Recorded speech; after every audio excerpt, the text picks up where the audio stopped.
Hey there, welcome to saas.unbound podcast. I'm your host, and Nadeina, how to grow at SaaS Group. Here we'll acquire buying wonderful SaaS businesses to take them to the next level.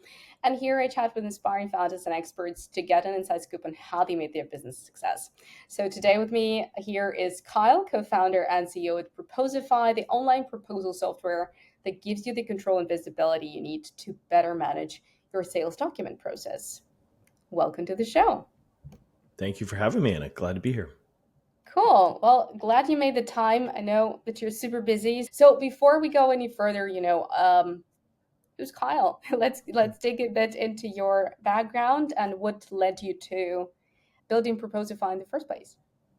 Yeah. So when I got my start, so first of all, I'm from Halifax, Nova Scotia in Eastern Canada. Which not a lot of people are always familiar where that is. It's not even really a big place, even in Canada. So I always like to start there because we don't have as many. It's not the place that people typically look at startups or SaaS or that kind of thing. It's a very small city, small province. So I think that shaped a little bit about who I am and how I approach things. But really, I got my start as a graphic designer out of college. Nothing too remarkable.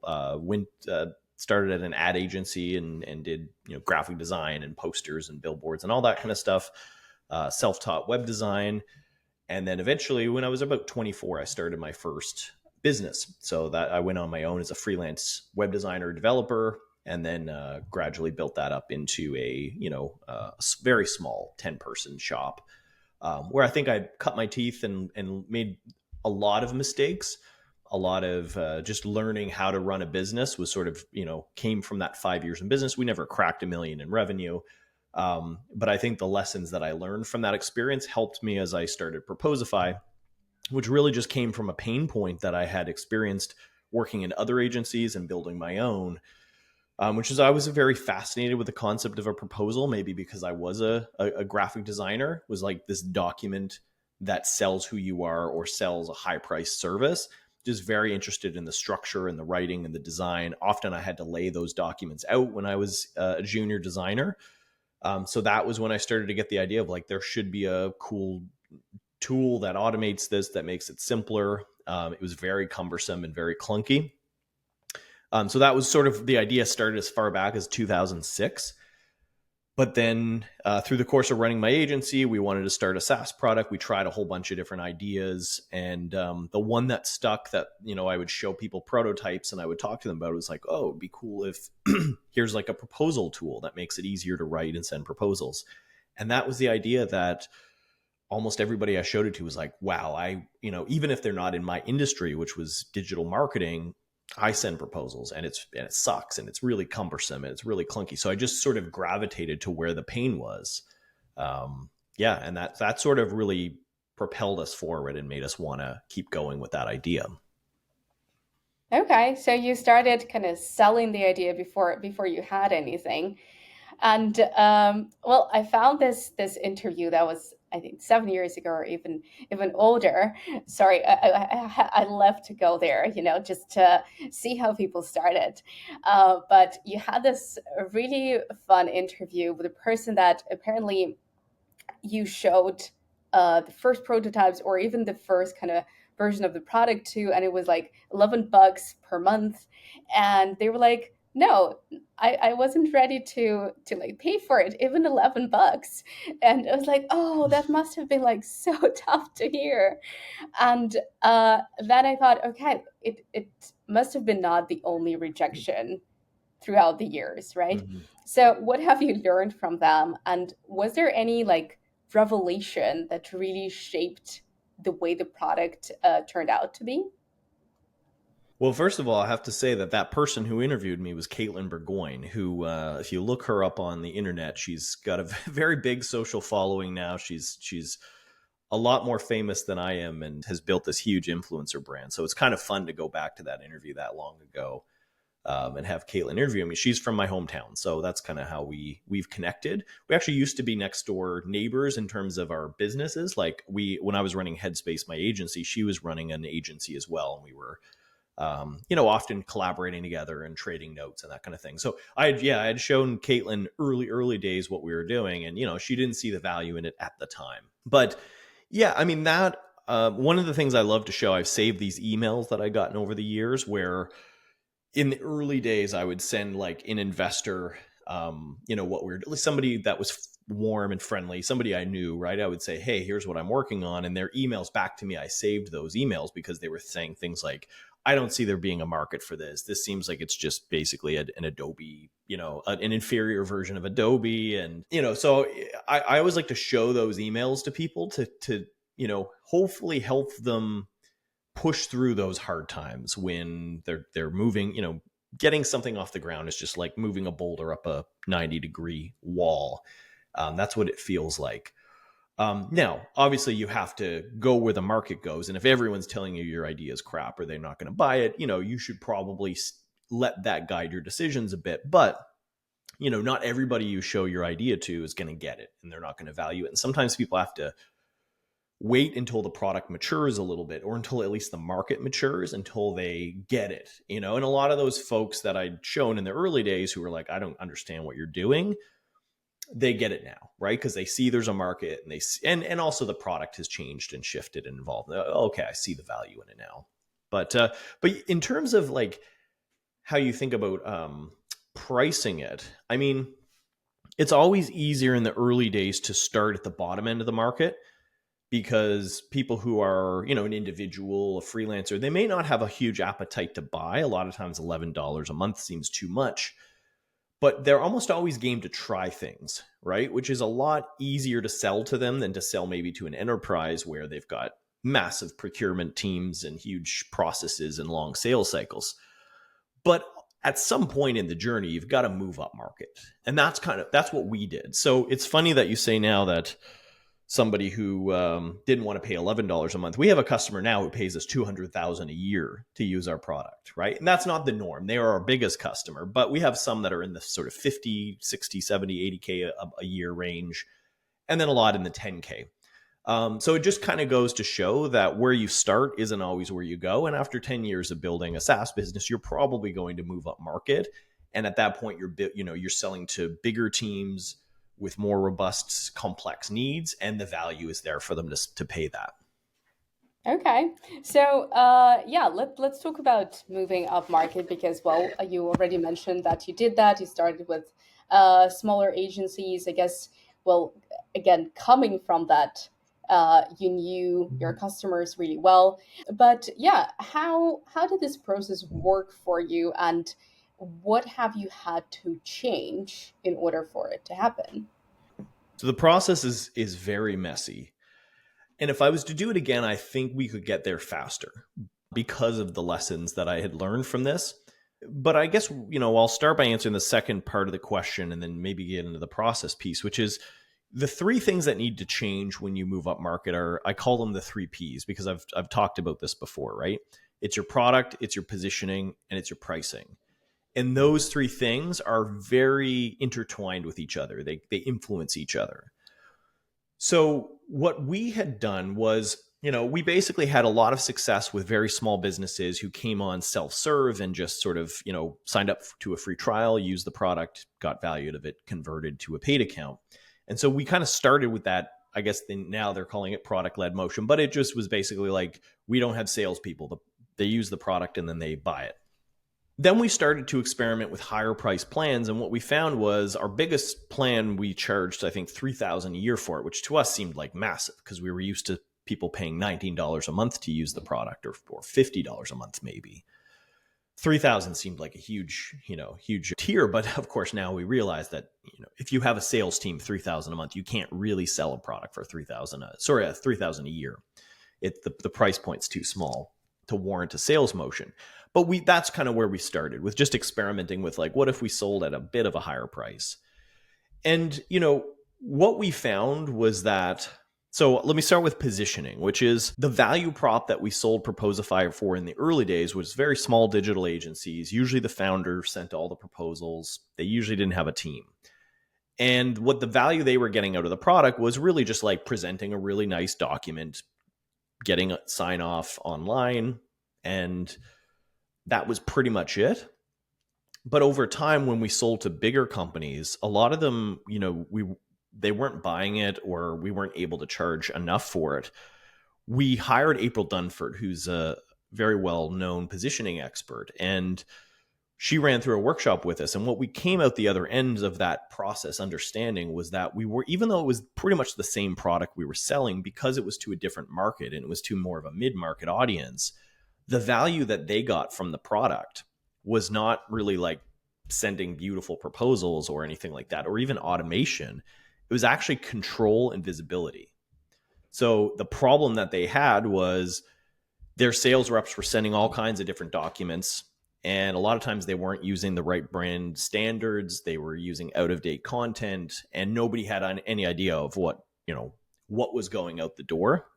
And so that was what they were buying Proposify for. The job they were hiring us for was to get control, consistency, and visibility. And once we made that shift in our positioning, we did find that selling to the larger businesses became a whole lot easier.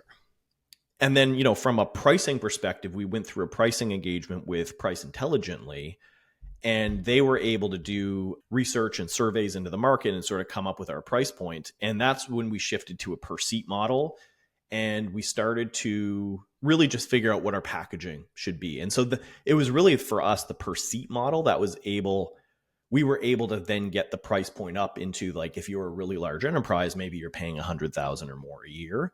We weren't able to do that before because we were essentially capping ourselves. So even a really big organization would still only use the product so much. And we were basically putting an upper ceiling on how much we could charge.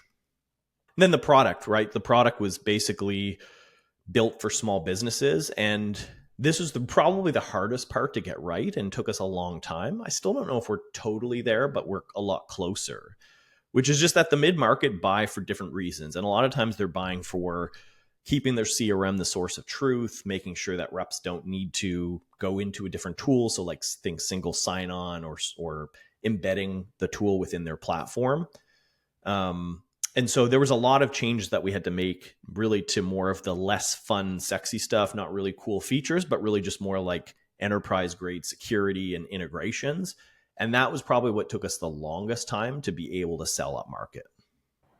Okay, makes sense. So I also know that you were, well, quote unquote, it's something you said on another podcast, made a mistake of hiring an agency, a sales agency, to do your sales.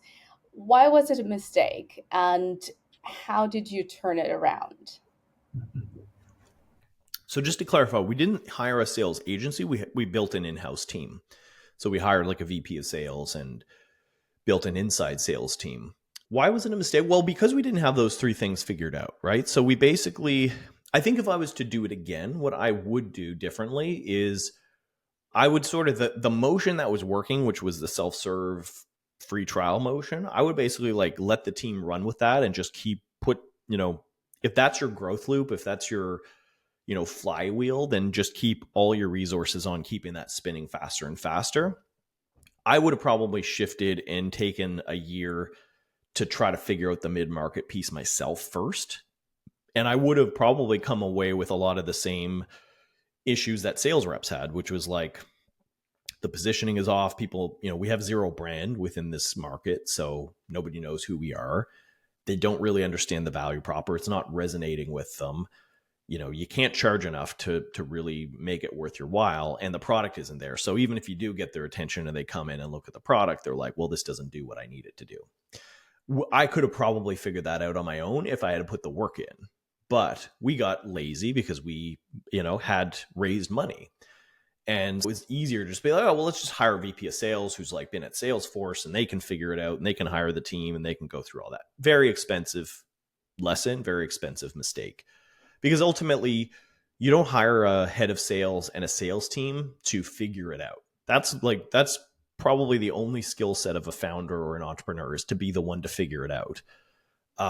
You hire a head of sales to scale a sales team, to hire and recruit and train and onboard and assign territories and all that kind of stuff.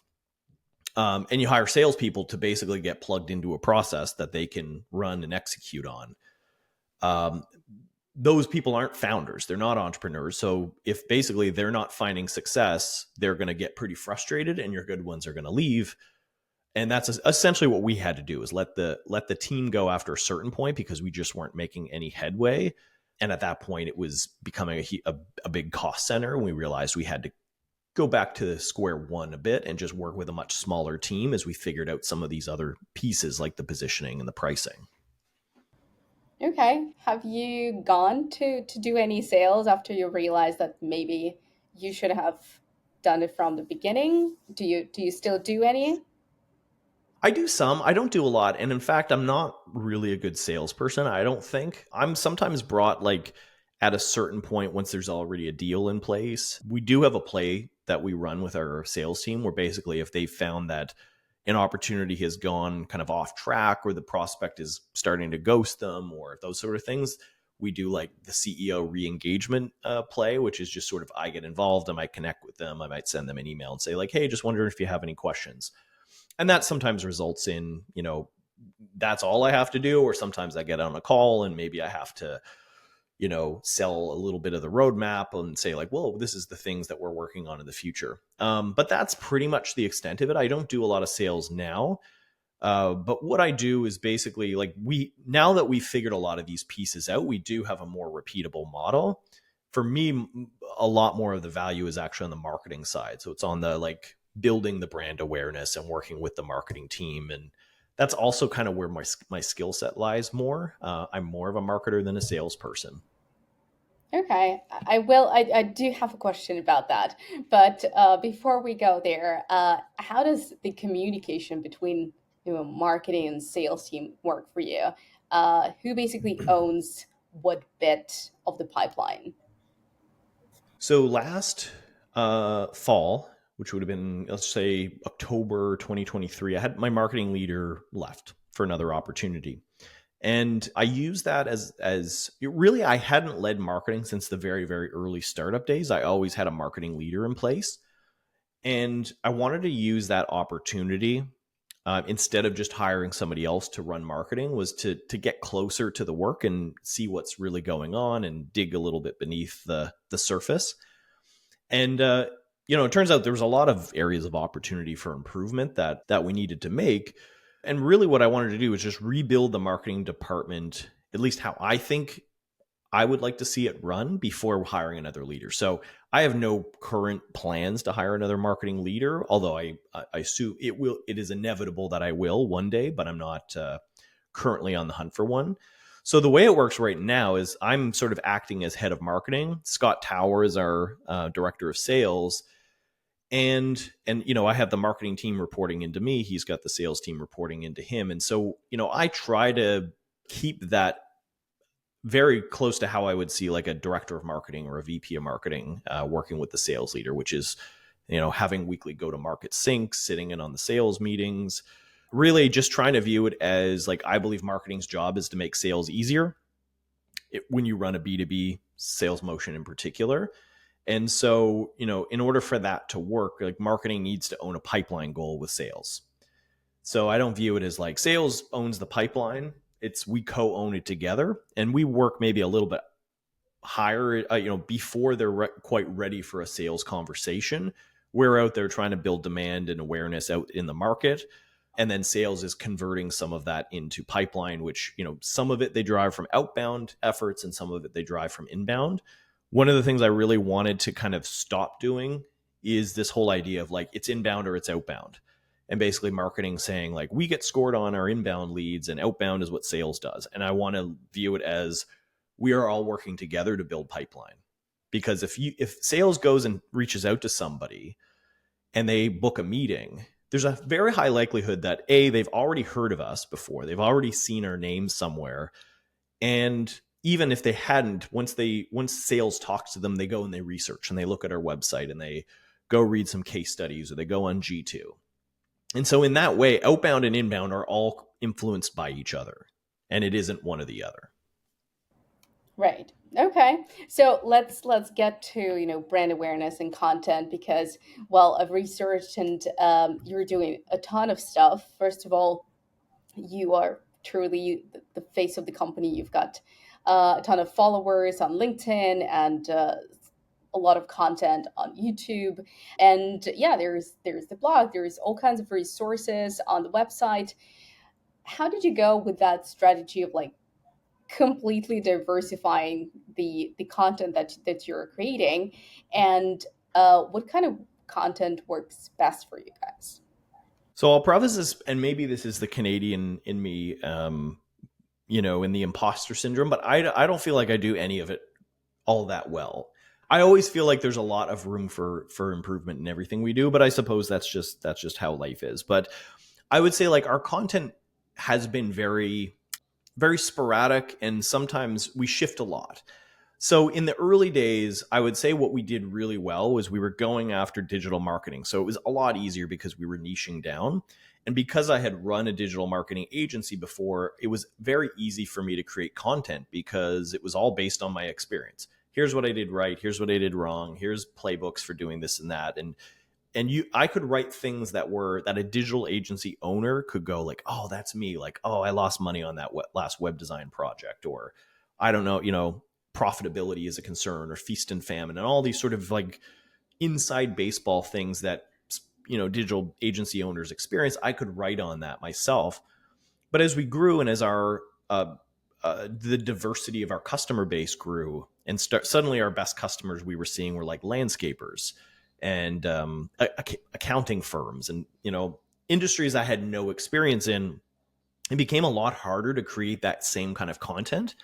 But also I find like the internet changed a lot in 10 years. And whereas one time like people were more subscribed to blogs and they would go back and visit blogs and read articles, like nowadays if you look at most blogs, competitors blogs, it's all basically an SEO play, right? It's trying to just capture people searching for specific pain points, or very like bottom funnel keywords like the best this type of software, the best proposal software, competitors. And so one of the things I wanted to do as I took over the marketing team was sort of get back to our roots a bit and like becoming real content experts, and also not just using social media as a way to advertise our blog posts, which was a lot of what we were doing in the past, right? It was like an Instagram post that was just a graphic that said read our blog post, as opposed to the way people use the internet now, which is basically like all of the content gets consumed on the platform. You don't really send people elsewhere. So that's been one of the shifts that we've been trying to make as a marketing team as we start to execute our content strategy. And then the other thing I would say too is that I think because we realized that there's no way we're really going to go industry specific with our content, what we have to do really well, and I feel like we're just starting to scratch the surface of this, is get really good at understanding our audience's pain points regardless of what industry they're in, because we are industry agnostic. So I'll tell you kind of a quick hack, if you will, that might help people if they want to develop a content strategy, which is identifying what your content pillars are. So, I mean, sure, most people know what this is, but your content pillars, let's just say 4 or 5, are basically like the swim lanes of content that you write within. And what this does is it helps people get out of the writer's block of being like, I don't know what to create content about because I'm interested in a whole bunch of different things. But if you create pillars, then it's like, okay, I know that on Monday, or I know on week 1, I'm going to write on this topic. But in terms of how do you come up with pillars is the question. And I almost want to, kick myself for saying this, but like ChatGPT hack, this is something that is very useful. At least it was for me, and it might be for other people, which is go into like your CRM. So we use Salesforce at the moment. Go into all your last, closed won deals from the last 12 months. And ideally, your sales reps are writing notes about every account that comes in the door. In our case, we use the Sandler pain funnel. So AEs over since the whole lifespan of the company would have written all these detailed notes about the customer, what pain they're experiencing, and what's the trigger and the catalyst. What are they looking for a solution? And what's the technical pain? What's the emotional pain? Like there's gold in the CRM. So essentially what you do is say everybody who bought, which means we're going to filter out anybody who didn't buy. Let's feed all that data to ChatGPT and be like, what are the pain points of the customer, and what are the content pillars, and break it out into 4 or 5 meaningful categories. And so what we did by doing that was we basically said, okay, everybody who bought from us has had the pain of wanting to automate proposals, too much manual entry, not having brand consistency, right? A lot of times marketing is the bottleneck. So marketing has to produce them all and sales has to wait on marketing, or sales does it themselves and they butcher the brand, right? So I won't go through them all, but basically we came up with 5 content pillars. And so our plan now is to say whether it's a YouTube video, whether it's a LinkedIn post, everything that we're producing as a company should be written through one of these pillars, because it will resonate with the people who are in the market who may not be looking for a solution like ours yet, but they know that they have this problem. And if we can create helpful content, leverage our expertise in-house from our customer success team and our professional services team, and share our data that we pull from our actual proposal database, this can be a way that we leverage our internal data, our internal expertise that speaks to the pain of our potential customers. And I feel like we're like 3% of the way there. Okay. All right. Thanks for sharing that. I should try that. We have quite a few um, well, problems that our, well, not customers but founders that we reach out to are dealing with. Maybe ChatGPT will help us determine what the podcast should be about. Well, once you have those pillars, ChatGPT can then give you a whole bunch of ideas on what types of content to produce based on those pillars, right? So that's, again, like, I think ChatGPT either gets overused or underused. Like, people think, oh, I don't want my content written by AI, but just as an idea generator to help guide you, it can be so useful for that. Absolutely agree. Yeah. What about your personal brand? Because, like I said, you have great following on LinkedIn. What would you recommend earlier stage founders that want to leverage social media? And I mean, everyone says now that you have to because people buy from people. How to start? Like, how did you start? I always have tried to create the content that I would have liked. So basically, everything that I'm learning or experiencing, and, I didn't invent this approach. Gary Vee has long said, "Document, don't create," which is, don't try to create content, just basically document what you're already doing.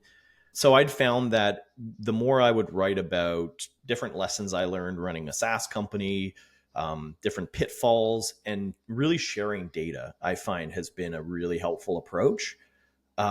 It's something that it can be a competitive edge, and competitive in the sense that not everybody wants to share their fails. Not everybody wants to share their revenue or their churn metrics or whatever it happens to be. A lot of people, sometimes it's just their background or their, how their personality is. They're just very guarded. And I've always viewed I've always been open about that stuff, because there's very little that anyone can do to hurt you if you share your data or you share your churn or your revenue or your revenue per customer or anything like that. So I've always just tried to be open about that stuff, and it turns out people will trust you more when you share, the good and the bad, and they'll be more inclined to want to follow you or invite you on podcasts or things like that. So that's always been my approach. Now, again, I do feel like the approach has been sporadic, and sometimes I've gone without posting and I've had imposter syndrome, or I felt like my business wasn't where I wanted it to be and I felt like a failure. So who wants to hear from me? I've kind of gone through all those cycles before. But I always just try. I mean, I always look at producing content a little bit like exercise. Like, it's good for you, it's good for your brand, it's good for your company, and you should do it, and you should be regular with it. And it's okay. Not every piece is going to work. Not every post is going to be viral, but it's just about getting up every day and, going to the gym or producing that piece of content. And you're not going to see results in 2 seconds, but over the long term, it will just compound. Absolutely. All right. Well, thanks for sharing that. I just wanted to come back a little bit because when you were talking about, the three P's that you had to change in order to go up market, there was product, of course, and I was wondering, how did you determine where the product would go? Like, how did you make sure that, your roadmap is on point? Was it just, you had, well, of course, vision, but how was that vision affected by the customers, or the customers that you wanted to get, and how much of it was kind of the original idea of what you were building from the start? Well, in the early days, it was started, I mean, how most products do, which is solve a problem that you know well and experience, scratch your own itch. That's kind of how it started.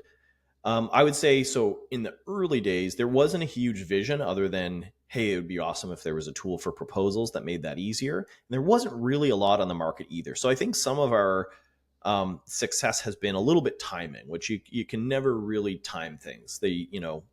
There's always hard work and there's, good ideas and there's a bit of luck. It's always a mix of those things. I think we started it at the right time where there wasn't a whole lot of competing tools, and if there were, they were like super big clunky enterprise like ERP solutions. So the vision was basically like, okay, as a graphic designer, I can go into InDesign and make a proposal look awesome. But as soon as my, business development person wants to use that, they've got to install InDesign, install a bunch of fonts. They have no idea how to use it. It's really complicated, and they're going to butcher it, which means they got to send me a Word document, and then I've got to flow in text, and then they've got to email me changes. Like, it was just a nightmare. And this was even before Dropbox was really popular. So we were still going on like CD drives or, external hard drives to pull case study, images and things like that. So it was always just a really big nightmare.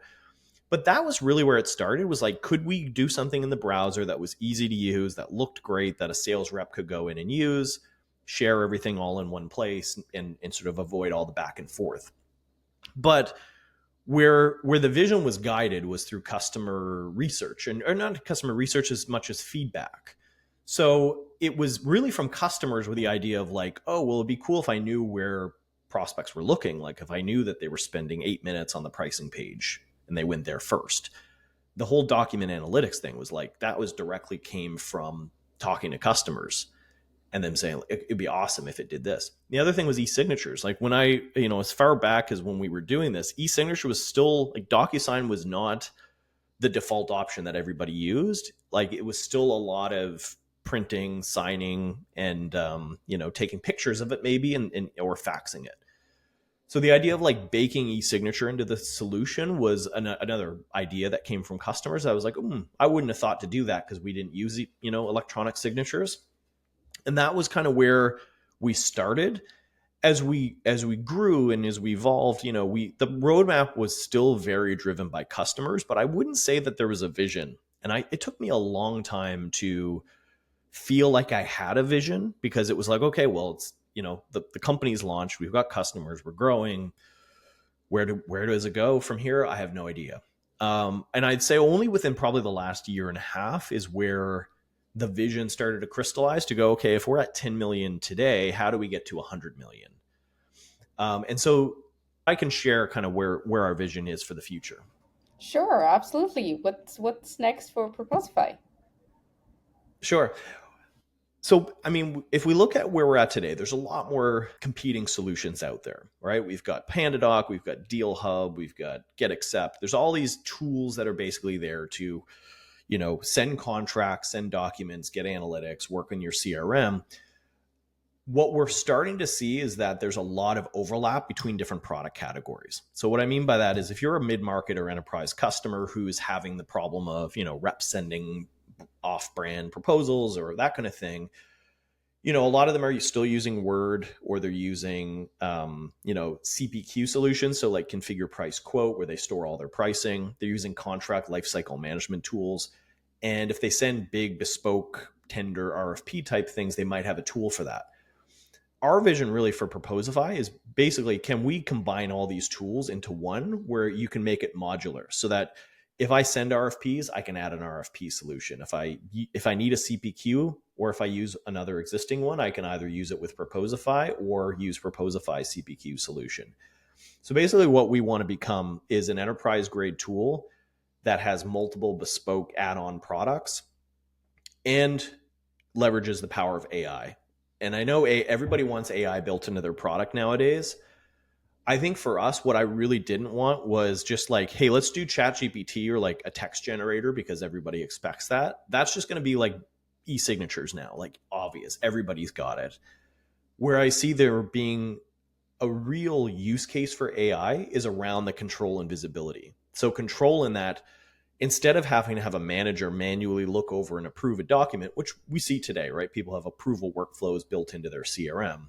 That's a great task that AI could do, right? Spot issues in your document, fix them before they get to a prospect, not require somebody to manually approve it. And the visibility piece, right? We've got all this data flowing through our system on what makes a compelling winning proposal.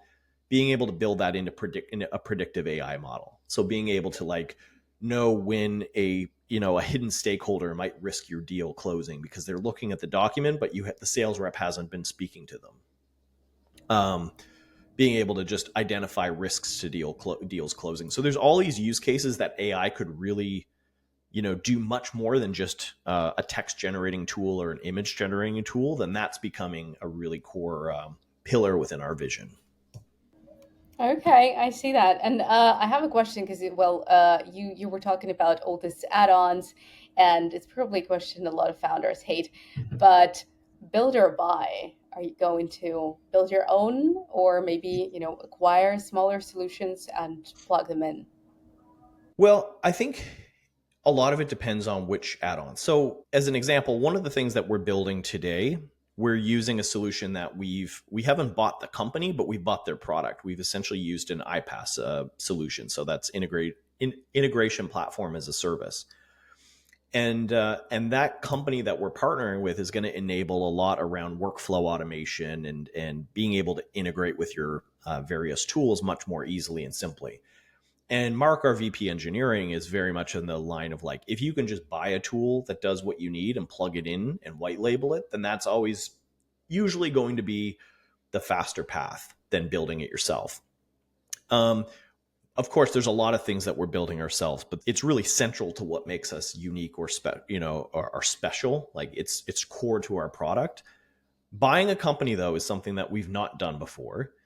I'm not against it, but I do know that just from friends I've had who've had their companies acquired by bigger companies, I've yet to see one actually work. So only in the sense of if you're going to buy that company for its revenue and for its brand and just let it run and make money for you, that's great. Like a PE firm might do, and then optimize it. If you're buying it because you want the actual product functionality and you want to integrate it within your platform, that typically takes years and sometimes is more work than just building it yourself. So yeah, I'm open to being wrong on it and I'm open to it in the future, but it's not something that I'm necessarily planning for today. Okay, thanks. All right. Well, a couple more questions, the usuals here. And yeah, I mean, you've been around for a while. You've moved up market, you've raised funds. What has so far been the biggest win and the biggest failure? And it could be for you as a founder or for the company.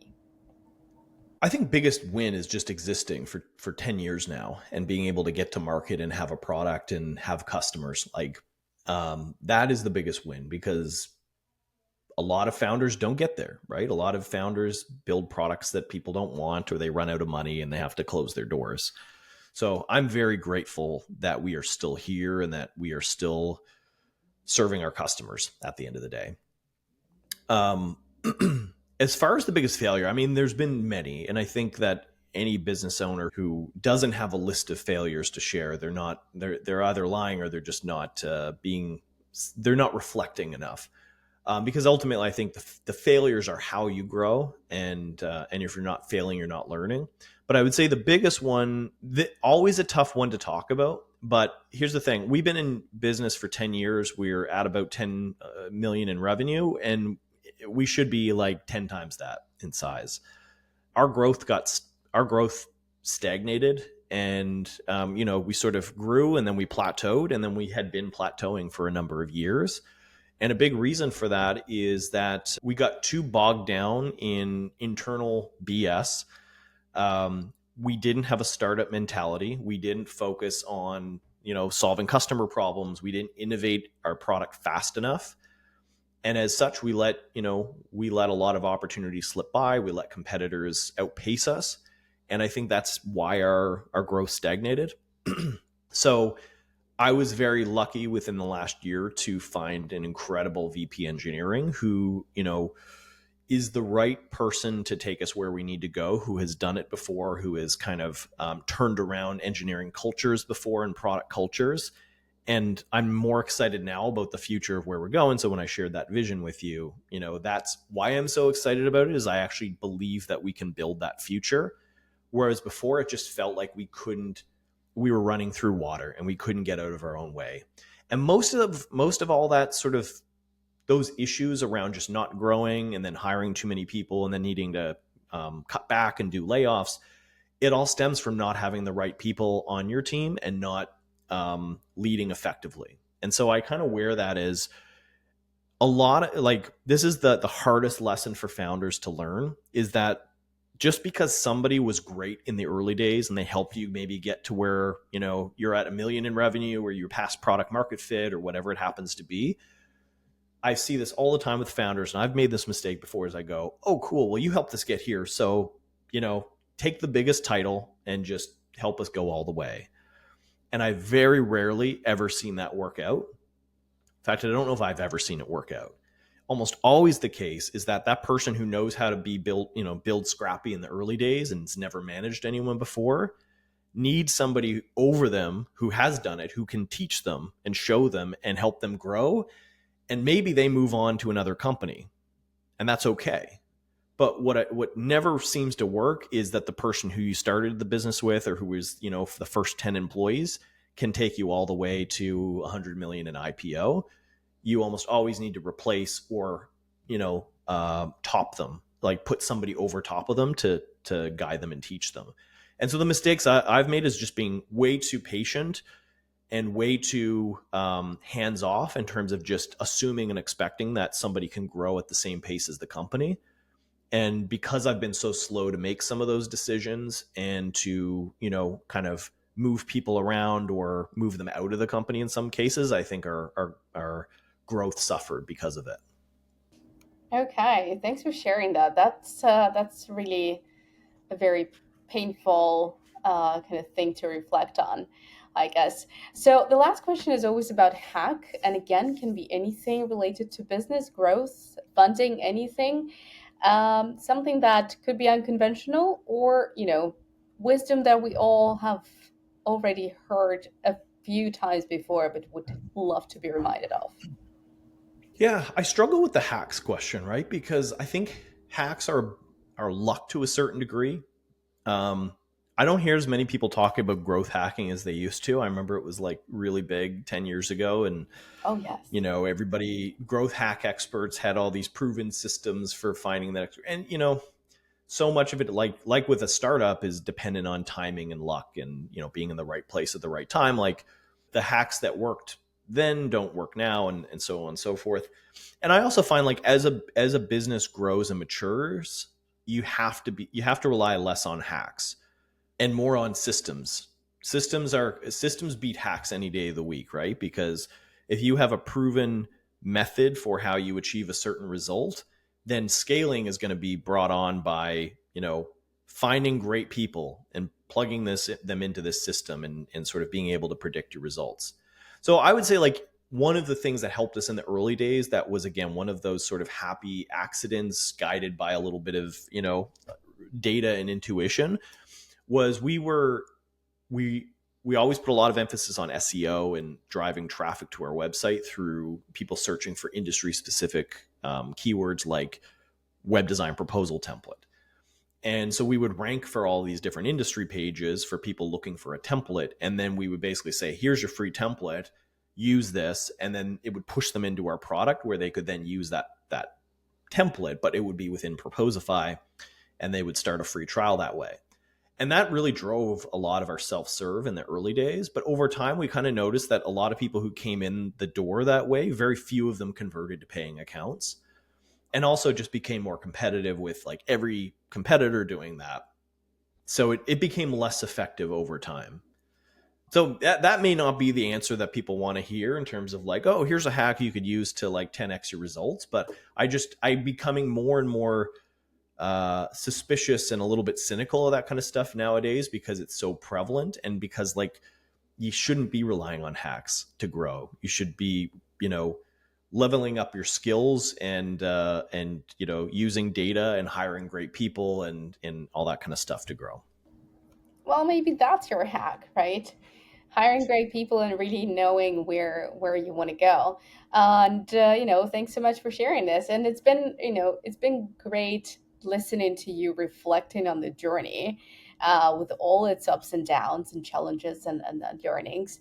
So thanks so much for the conversation. I mean, I'm really hooked on all kinds of content that you're putting out there. I've got a bit of inspiration, to be honest, from some of your old videos. So thank you for that. And Thank you. thanks for making the time to do this. I'll be happy to do it again sometime. Yeah, same here. Invite me on anytime. Awesome. Thank you so much and take care.